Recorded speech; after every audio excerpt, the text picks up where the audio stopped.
Hello नमस्कार दोस्तों, स्वागत है आपका आपके अपने यूट्यूब चैनल माया क्लासेस 24/7 में।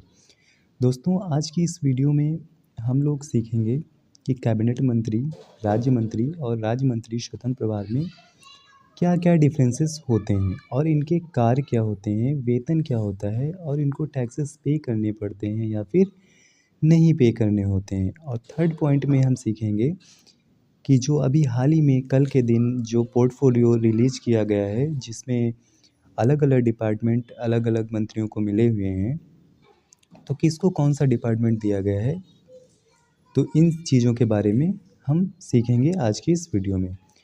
तो दोस्तों, आज लोग बिना वीडियो को स्किप किए वीडियो को पूरा एंड तक ज़रूर देखना और चैनल पे अगर नए हैं तो चैनल को सब्सक्राइब भी कर लेना।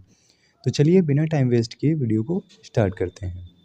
तो फर्स्ट ऑफ ऑल हम ये देखते हैं कि जो 2014 के बाद मोदी का जो मंत्रिमंडल है वो कैसा रहा है। तो हम जैसा कि आपको स्क्रीन पे दिखाया गया है कि 2014 में जो मोदी जी के मंत्रिमंडल में टोटल मंत्रियों की संख्या थी वो 46 थी, यानी 46 मंत्री टोटल थे। लेकिन 2019 में बढ़ कर के 58 हो गई, ठीक है। तो 2019 में 58 हो गई, लेकिन इस बार इसमें और भी ज़्यादा बढ़ोतरी की गई है और 2024 में टोटल मंत्रियों की संख्या जो है वो 72 कर दी गई है। यानी कि इसमें 24 मिनिस्टर्स और ज़्यादा कर दिए गए हैं। सॉरी, 24 नहीं, 14 मिनिस्टर्स जो संख्या जो है वो इसमें ऐड कर दी गई है। इसमें से जो है वो 30 कैबिनेट मिनिस्टर्स हैं, बाकी के स्टेट मिनिस्टर और स्टेट मिनिस्टर इंडिपेंडेंट चार्ज वाले मिनिस्टर्स को रखा गया है। अब हम बात करते हैं कि इनमें डिफरेंसेस क्या होता है, कि कैबिनेट मंत्री किसे बोला जाता है और स्टेट मिनिस्टर किसे बोला जाता है और स्टेट मिनिस्टर इंडिपेंडेंट चार्ज किसे बोला जाता है।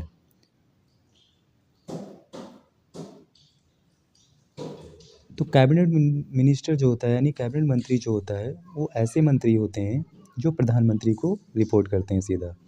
मतलब ये जितना भी कार्यों का ब्यौरा है वो सारी चीज़ें जो है वो ये लोग प्रधानमंत्री को ही जाके रिपोर्ट करेंगे। इन्हें जो भी मंत्रालय दिया जाता है, जो भी मिनिस्ट्रीज़ इनको जिस मिनिस्ट्री में इनको अपॉइंट किया जाता है, उसकी पूरी जिम्मेदारी इन्हीं की होती है। कैबिनेट मंत्री को एक से ज़्यादा मंत्रालय भी दिए जा सकते हैं, मतलब एक व्यक्ति को एक से ज़्यादा मंत्रालय भी दिए जा सकते हैं। कैबिनेट मंत्री की बैठक में शामिल होना इन्हें अनिवार्य होता है।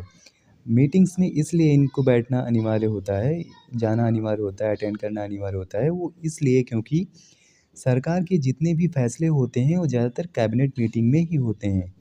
क्योंकि जब प्राइम मिनिस्टर कैबिनेट की मीटिंग्स बुलाते हैं तो उसी में कोई भी अगर स्कीम को लाना होता है या किसी चीज़ में सुधार करना होता है तो कैबिनेट मिनिस्टर्स की मीटिंग्स में ही वो निर्णय लिए जाते हैं। इसलिए कैबिनेट मिनिस्टर्स का कैबिनेट मीटिंग्स में जाना अनिवार्य होता है। अगली बात हम करेंगे राज्य मंत्री की, राज्य मंत्री स्वतंत्र प्रभार की। तो कैबिनेट मंत्री के बाद जो स्वतंत्र प्रभार वाले जो राज्य मंत्री होते हैं, इनकी सीधी रिपोर्टिंग प्रधानमंत्री को ही होती है, लेकिन इनके पास अपना मंत्रालय होता है और ये कैबिनेट मंत्री को रिपोर्ट नहीं करते हैं। स्वतंत्र प्रभार वाले राज्य मंत्रियों की कैबिनेट बैठक में शामिल नहीं होते हैं, मतलब इनको कैबिनेट मिनिस्टर्स की मीटिंग में जाना अनिवार्य नहीं होता है, वो उसमें शामिल नहीं होते हैं। अगली चीज़ है राज्य मंत्री, मतलब ये स्टेट मिनिस्टर है, मिनिस्टर ऑफ स्टेट हैं, ठीक है। ये इंडिपेंडेंट चार्ज नहीं है, मिनिस्टर ऑफ स्टेट हैं। तो इनके लिए क्या होता है कि कैबिनेट मंत्री की मदद के लिए राज्य मंत्री बनाए जाते हैं। बेसिकली जो मिनिस्टर ऑफ स्टेट होते हैं उनको इसलिए बनाया जाता है ताकि वो कैबिनेट मिनिस्टर्स की हेल्प कर सकें। इनकी रिपोर्टिंग कैबिनेट मिनिस्ट्री यानी कि कैबिनेट मंत्री को ही होती है। वो इसलिए क्योंकि जाहिर सी बात है ये कैबिनेट मिनिस्टर के हेल्प के लिए बनाए जाते हैं, इसीलिए इनकी रिपोर्टिंग भी कैबिनेट मंत्री को ही होती है। एक मंत्रालय में एक से ज़्यादा राज्य मंत्री बनाए जा सकते हैं। कैबिनेट मंत्री की गैर मौजूदगी में मंत्रालय की सारी जिम्मेदारी राज्य मंत्री की ही होती है। मतलब किसी कारणवश अगर कैबिनेट मिनिस्टर मान लो कि अगर बीमार हो गया और वो ऑफिस नहीं आता है, तो उसकी एब्सेंस में क्या होता है, उसकी जो कार्य होते हैं वो सारे कार्य राज्य मंत्री के अंडर में होते हैं। राज्य मंत्री भी कैबिनेट बैठक में शामिल नहीं होते हैं, मतलब जो मिनिस्टर ऑफ स्टेट होते हैं वो भी कैबिनेट की मीटिंग में शामिल नहीं होते हैं। अब हम बात करेंगे इनके कार्यों के बारे में। तो कैबिनेट मिनिस्टर जो होते हैं यानी कैबिनेट मंत्री जो होते हैं वो सरकार के मुख्य नेता कैबिनेट मंत्री जो होते हैं वो सरकार के मुख्य नेताओं में से एक होते हैं। उन्हें अपने विभाग या मंत्रालय का पूर्ण जिम्मा होता है और जो कैबिनेट मंत्री होते हैं वो बेसिकली नीतियों के निर्धारण के लिए बनाए जाते हैं, प्रमुख निर्णय लेते हैं अपने डिपार्टमेंट से संबंधित और निर्णयों का गठन करने में इनकी सहायता होती है और सरकारी कार्यक्रमों के प्रबंधन के लिए भी ये जिम्मेदार होते हैं। राज्य मंत्री स्वतंत्र प्रभार जो होते हैं वो अधिकारी अपने विभाग के साथ स्वतंत्रता से काम करते हैं। राज्य मंत्री जो स्वतंत्र प्रभार के पद के अधिकारी जो होते हैं वो अपने विभाग में स्वतंत्रता से कार्य करते हैं। उन्हें अपने विभाग के पूरे प्रबंधन का जिम्मा होता है और वे कैबिनेट मंत्री के बिना ही अन्य मंत्रालय के अधीन सीधे कार्य करते हैं। ठीक है, वो कैबिनेट मंत्री के बिना किसी अन्य मंत्रालय के अधीन सीधे कार्य करते हैं। अगला है राज्य मंत्री। तो राज्य मंत्री का पद जो होता है वो कैबिनेट मंत्री के सहायक के रूप में होता है। जैसा कि वीडियो में हमने पहले ही आपको बताया है कि राज्य मंत्री जो होता है वो उसको अपॉइंट ही इसीलिए किया जाता है ताकि वो कैबिनेट मिनिस्टर की हेल्प कर सके। उन्हें कैबिनेट मंत्री के अधीन निर्दिष्ट कार्यों का जिम्मा दिया जाता है। वे कैबिनेट मंत्री के साथ सहायक के रूप में कार्य करते हैं और उन्हें अपने क्षेत्र में संपर्क बनाए रखने की जिम्मेदारी होती है। ये तो हो गए स्टेट मिनिस्टर, कैबिनेट मिनिस्टर और स्टेट मिनिस्टर इंडिपेंडेंट चार्ज के कार्य।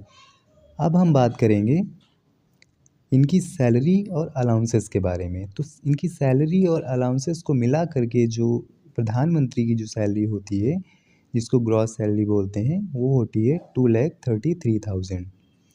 कैबिनेट मिनिस्टर्स की जो सैलरी होती है वो 2,32,000 होती है। राज्य मंत्री की जो होती है सैलरी वो 2,30,000 होती है और राज्य मंत्री स्वतंत्र प्रभार की जो सैलरी होती है वो 2,31,000 होती है। अब हम बात करते हैं कि इनको टैक्सेस पे करने पड़ते हैं या नहीं। तो हम आपको बता दें कि मिनिस्टर्स को भी टैक्सेस पे करने होते हैं, लेकिन इनको सिर्फ टैक्सेस सैलरी पर ही देना होता है। अगली चीज़ हम बात करेंगे कि किस कैबिनेट मिनिस्टर्स को कौन सा डिपार्टमेंट दिया गया है। तो उसके बारे में हम चर्चा करेंगे जो कि कल की डेट में पोर्टफोलियो जारी किया गया था। तो चलिए देख लेते हैं कि कौन सा डिपार्टमेंट किस मिनिस्टर को दिया गया है। तो जैसा कि आप लोग स्क्रीन पे देख रहे हैं कि जो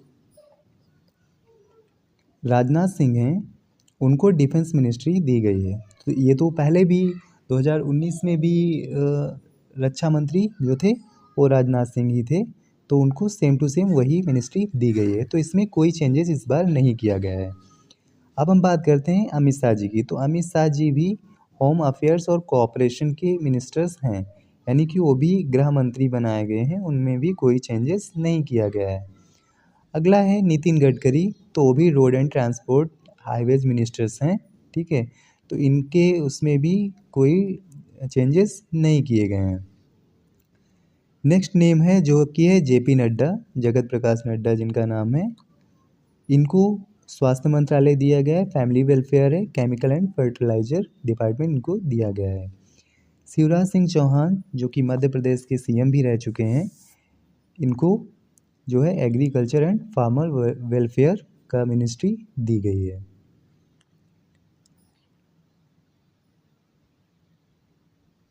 अगली बात करते हैं निर्मला सीतारमण जी की। तो इनको भी सेम प्रीवियस वाला ही डिपार्टमेंट दिया गया है जो कि है फाइनेंस एंड कॉरपोरेट अफेयर्स। ठीक है, doctor S Jaishankar external affair इनको मिला हुआ है जो कि पहले ही था, सेम ही है, नो चेंजेस। मनोहर लाल जी को दिया गया है housing and urban affairs and powers department. HD Kumar Swamy को दिया गया है heavy industries minister of steel. ठीक है, पीयूष गोयल जी को दिया गया है minister of commerce and industry.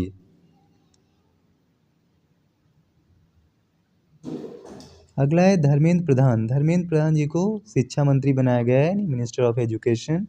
Jitan Ram Manjhi, इनको बनाया गया है माइक्रो स्मॉल मीडियम इंटरप्राइजेस का मिनिस्टर बनाया गया है। राजीव रंजन जी को बनाया गया है Panchayati Raj, fisheries, animals and dairy department का मिनिस्ट्री बनाया गया है। सर्बानंद सोनोवाल जी को पोर्ट्स, शिपिंग्स एंड वाटरवेज का मिनिस्टर बनाया गया है। डॉक्टर वीरेंद्र कुमार जो हैं वो social justice and empowerment ministry दी गई है।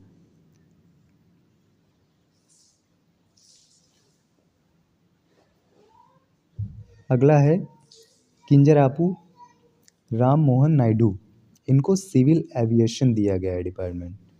प्रहलाद जोशी जी को consumer affairs, food distribution, new and renewable energy department दिया गया है।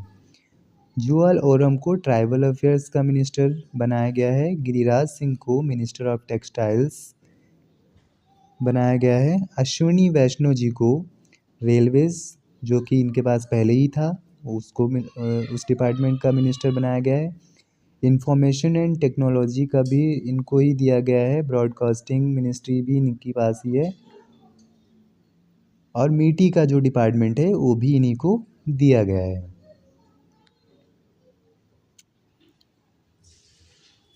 नेक्स्ट है ज्योतिरादित्य सिंधिया, इनको दिया गया है communication development of north eastern region minister, इनको बनाया गया है। भूपेंद्र यादव को एनवायरनमेंट, फॉरेस्ट और क्लाइमेट चेंज मिनिस्टर बनाया गया है। गजेंद्र सिंह शेखावत को कल्चर और टूरिज्म मिनिस्टर बनाया गया है। अन्नपूर्णा देवी जी को women and child development department दिया गया है। किरण रिजिजू को पार्लियामेंट्री और माइनॉरिटी अफेयर्स का मिनिस्टर बनाया गया है। अगला जो है वो है Hardeep Singh Puri, petroleum and natural gas minister. Mansukh Mandaviya, labour and employment and youth affair sports. G Kishan Reddy, coal and mines minister. Chirag Paswan जो है वो फूड प्रोसेसिंग इंडस्ट्रीज़ के मिनिस्टर बनाए गए हैं।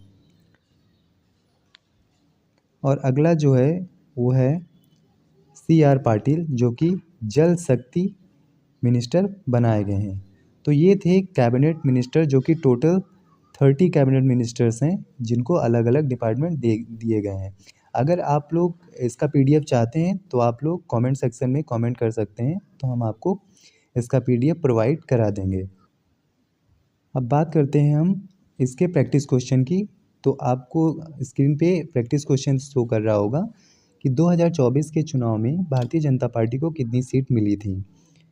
तो इसके लिए आपको क्या करना है, इसका आंसर आपको कमेंट सेक्शन में देना है। ऑप्शन ए है 292 seat, option B 242 seat, option C 240 seat और ऑप्शन डी 245 सीट। तो इस क्वेश्चन का आंसर जो है वो आपको कमेंट सेक्शन में देना है। और अगर आपने वीडियो को पूरा अभी तक देखा हुआ है तो प्लीज़ वीडियो को लाइक कीजिए, चैनल को सब्सक्राइब कीजिए अगर पहली बार विजिट कर रहे हैं, और वीडियो को अपने दोस्तों के साथ ज़्यादा से ज़्यादा शेयर कीजिए। मिलते हैं आपको नेक्स्ट वीडियो में, तब तक के लिए खुश रहिए। धन्यवाद। Thank you very much.